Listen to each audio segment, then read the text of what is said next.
Jordan Zunic is a young Australian golfer trying to make his mark.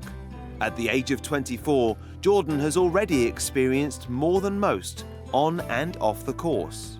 This is his story. My dad played professional basketball in the Australian League, the NBL, for the Sydney Kings, and before that they were called the Sydney Supersonics. So yeah, I come from a bit of a sporting background. Dad played golf socially and I went out with him and tried it one time, and that was it really. Just from the get-go, I just didn't really want to do anything else. I played pretty seriously all through my juniors ever since I was 13.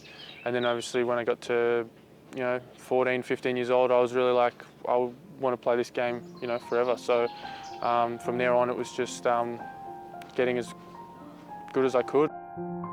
For the next few years, Jordan would fall even deeper in love with the game, which was by now taking him around the world. In late 2013, he was competing in America. I was with my host family when I was in the States playing the Western Amateur in Little Rock, Arkansas. And we were just coming home from breakfast one morning, and unfortunately another car hit us at an intersection, which caused us to slide out of control, hit a telegraph pole, and then the car ended up landing on the side. And unfortunately I was sitting right where the pole hit the car, and that's where I had some damage to my the side of my head, some large lacerations here. I tore my temple artery open and lost 40% of my blood, as well as some compression fractures in my left elbow. So, I mean, at the time I didn't realise how bad the injuries were, but after I was recovered and I was in the clear, they told me how close I was to dying. Initially, I thought about my golf and I was like, I really hope that I'm going to be able to play again. That was the first thing I was thinking. I had actually just qualified for the US Amateur, which I was supposed to play the following week. And to be honest with you, in my mind I was thinking, oh, I hope I'm going to be all right to play next week. Now, obviously at the time, I didn't realise the extent of my injuries. Jordan never got the chance to play in the US Amateur, something he'd been excited to do. It was a bit tough for me at the time, but for me it was just focusing on coming home and doing all the rehab I needed to do to get my arm strong again, and obviously make sure I was healthy blood level wise, because my iron levels went very low when I lost all my blood, and I had very low energy for a good period of time. So I had to wait for that to heal, and that took about 6 to 8 months. So yeah, I just played another year of amateur golf when I was planning to turn pro at the end of 2013. I won the China Amateur in late 2014, and then that was when I decided in early 2015 to turn professional. When Jordan did turn pro, he had no status on any tours. That didn't faze the young Australian, who picked up his first win shortly after making the leap to the paid ranks. I mean, it was unbelievable. I really couldn't believe what actually had happened at the time. But for me, it was so unexpected, because I actually went to PGA Tour Australasia qualifying school in late 2014, and I didn't get through and I didn't get my card, but I decided to turn pro anyway. And I just decided to go and pre-qualify on Mondays for some tournaments.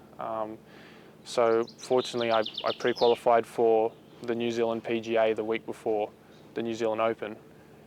Finished top 10 in that, which then got me a start the following week, and then ended up winning that one, which then got me full exemption till the end of 2018. So, I mean, looking back, it's like I didn't plan to do things that way. Obviously, I planned to get my card through school and go from there, but I always knew that I had the talent to win a tournament and compete. So I just didn't stop believing in that, and that was what I went on, and I, had the opportunity come, and I was fortunate enough to take my opportunity when it arose, and I was just over the moon, and it took a few months for it to sink in for me. But now that opened so many doors for me. 2015 turned out to be a breakthrough year for Jordan. After grabbing a top 10 in one of the final events on the PGA of Australasia Tour, he finished the year in second place on the tour's Order of Merit. securing him a spot in the field at the WGC-Cadillac Championship alongside the world's best. Yeah, it was quite overwhelming, I must admit, at first. Just going to the range and pretty much knowing every single player that's there hitting balls, like the guys I've been watching on TV for years. I just tried to learn as much as I could. I got to meet a lot of really good golfers, and a lot of the Australian guys I got to meet. I was also fortunate enough I had a practice round with Jason Day. That for me was just such an awesome experience, and he's such a cool guy, and for him to have no problems with me coming along, having a practice round with him and have a chat to me and help me out, seeing as it was my first experience, was so nice. And he really is a great ambassador for golf in Australia, so to play alongside him in that tournament and in that practice round was fantastic. After a roller coaster few years for Jordan, he's just pleased to be able to do what he loves again. The fighting spirit he's shown off the course should hold him in good stead on it. Down the road now, I look back and really it really made me a stronger person, and I feel lucky to be alive and just happy to be able to be playing golf and professionally and competing again. It's just fantastic.